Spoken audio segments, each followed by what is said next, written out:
बिस्मिल्लाहिर्रहमानिर्रहीम। अस्सलाम वालेकुम। शमाल HD न्यूज़ के साथ मैं हूं अतहर अली राजा। पेश खिदमत हैं अब तक की शमाल न्यूज़। फौजी अदालतों में सिविलियन अफराद का ट्रायल, सुप्रीम कोर्ट में समाअत। चीफ जस्टिस की सरबराही में 7 रुकनी बेंच केस की समाअत कर रहा है। गुज़श्ता रोज़ की समाअत में 9 मई के वाक़यात में गिरफ्तार मर्द, औरतें और बच्चे सबका रिकॉर्ड अदालत उज़्मा ने तलब किया था। टाइटैनिक का मलबा दिखाने वाली सयाहती आबदोज़ खुद मलबा बन गई। लापता आबदोज़ में सवार तमाम अफराद की मौत का ऐलान कर दिया गया। अमरीकी कोस्ट गार्ड ने हलाकतों की तस्दीक कर दी। आबदोज़ में सिर्फ 4 दिन की ऑक्सीजन मौजूद थी। लाशों की तलाश जारी है, मालूम नहीं कितना टाइम लगेगा। आबदोज़ में 2 पाकिस्तानी सयाह शहजादा दाऊद और उनका बेटा सलमान समेत 5 अफराद सवार थे।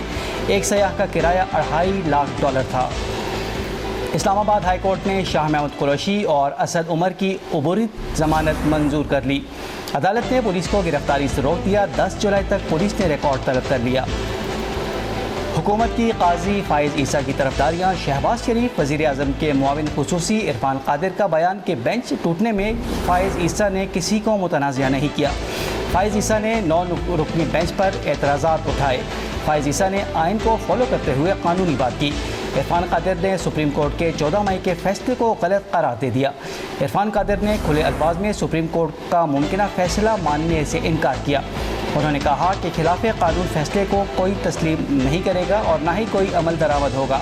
फौजी अदालतों की आइनी और कानूनी हैसियत मौजूद है तो फिर एतराज़ क्यों किया जा रहा है। गर्मी के सताए शहरियों के लिए खुशखबरी, 25 जून से पारा गिरने का इम्कान। महकमा मौसमियात ने 25 जून से बारिशों की पेशगोई कर दी। तेज़ तूफ़ान और मूसलाधार बारिशों से सैलाबी इलाकों में सैलाब का खतरा।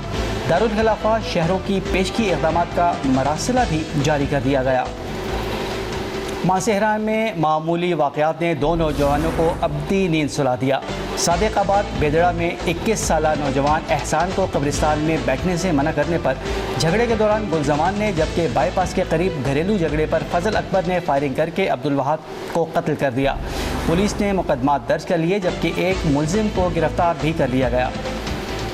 ये थी अब तक की न्यूज़। मज़ीद खबरों और अपडेट्स के लिए देखते रहिए शमाल HD न्यूज़। इजाज़त दीजिए, फ़ी अमानिल्लाह।